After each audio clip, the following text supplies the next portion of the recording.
Bonjour et bienvenue sur les vitamines du royaume pour cette troisième vidéo sur les vérités bibliques. Aujourd'hui, nous allons parler de quelque chose de très important. Nous avons choisi de changer de royaume. Amen. Donc, oui, nous ne sommes plus comme avant. Nous avons changé de royaume. Que dit la parole de Dieu dans Jean 1, 18? C'est la traduction de Paroles vivantes, qui est une Bible, on va dire, amplifiée ou de traduction dynamique. Et j'aime beaucoup parce que ça éclaire encore sous un autre angle. Ça dit les mêmes choses en fait, mais différemment. Par un acte de sa libre volonté, il nous a fait naître de nouveau par le moyen de la parole de vérité, pour que nous soyons, pour ainsi dire, les premiers fruits de sa nouvelle création.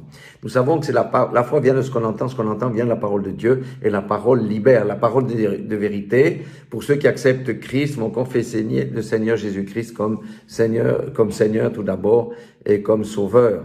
Alléluia. Et là, il nous dit que, voilà, nous soyons les premiers fruits de sa nouvelle création. Si je suis une nouvelle création, les choses anciennes sont passées, et je ne suis plus la même personne.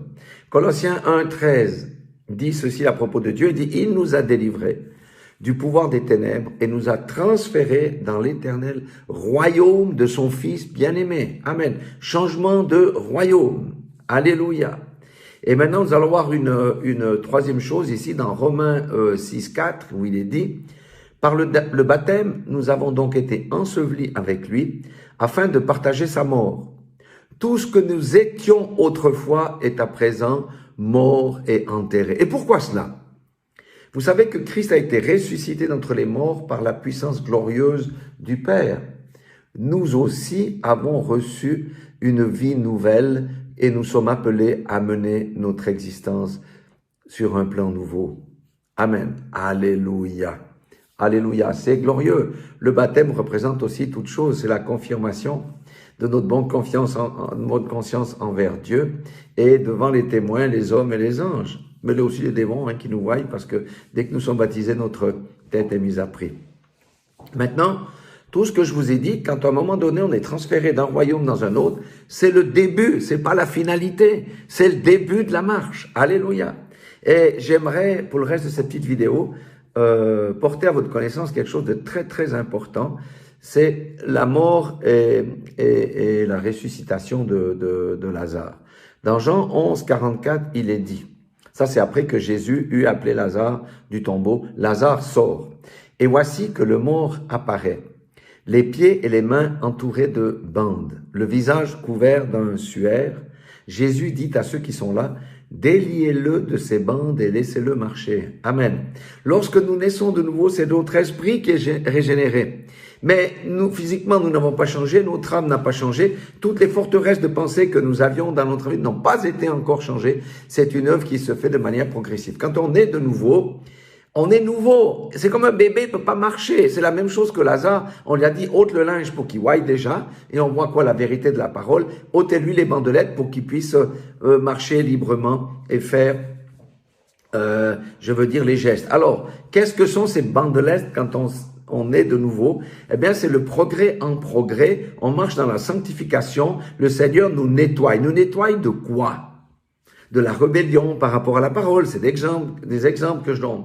Des forteresses de pensée que le monde nous a mis dans la tête, alors que les pensées du royaume sont contraires. Ce sont les impuretés dans lesquelles on a marché, on marche peut-être encore sans le savoir. La débauche, les addictions, l'idolâtrie. On peut avoir cru en Christ, mais avoir encore des idoles dans notre cœur. On a vu que la parole dit que si j'ai mes enfants comme idole, c'est une idole, mais l'argent peut être une idole, la carrière peut être une idole, et toutes ces choses qui regardent le moi doivent être ôtées. C'est pour ça que la Bible dit, prends ta croix et suis-moi tous les jours de ta vie, crucifie ta chair. Ça peut être des choses du mauvais caractère, mais oui. Est-ce que nous avons tous un caractère qui est conforme à la parole de Dieu quand on est de nouveau? Non, ça se travaille. Il y a des choses qui doivent être ôtées, et toutes ces choses-là, l'orgueil, la convoitise du monde encore. Voyez, chez certains, le processus est plus vite, mais d'autres, eh bien, ça prend un peu de temps. Nous devons comprendre que nous avons changé de royaume. Les choses sur lesquelles on s'appuyait autrefois, ce n'est plus sur les mêmes choses que nous appuyons aujourd'hui, parce que nous nous appuyons pour toute chose sur notre Seigneur Jésus-Christ, la foi en la parole de Dieu. Et notre vie change. Pourquoi? Parce que nous mettons simplement en pratique la parole de notre Dieu. On ne peut pas avoir de nouvelle naissance s'il n'y a pas de changement intérieur remarquable dans notre comportement et toutes ces choses. La question que Dieu nous pose, es-tu vraiment, ou êtes-vous, je me mets dans le lot aussi, hein, êtes-vous véritablement né de nouveau? C'est une bonne question et je vous laisse réfléchir à cela. Vous avez changé de royaume, mais est-ce que le royaume de Dieu se manifeste concrètement dans votre vie ou est-ce qu'on a des choses à mettre en ordre? Voilà, soyez tous bénis dans le nom puissant de Jésus-Christ, que le Dieu de la vérité libère sa parole qui brise le roc de nos constructions intellectuelles. Soyez tous bénis dans le nom puissant de Jésus-Christ.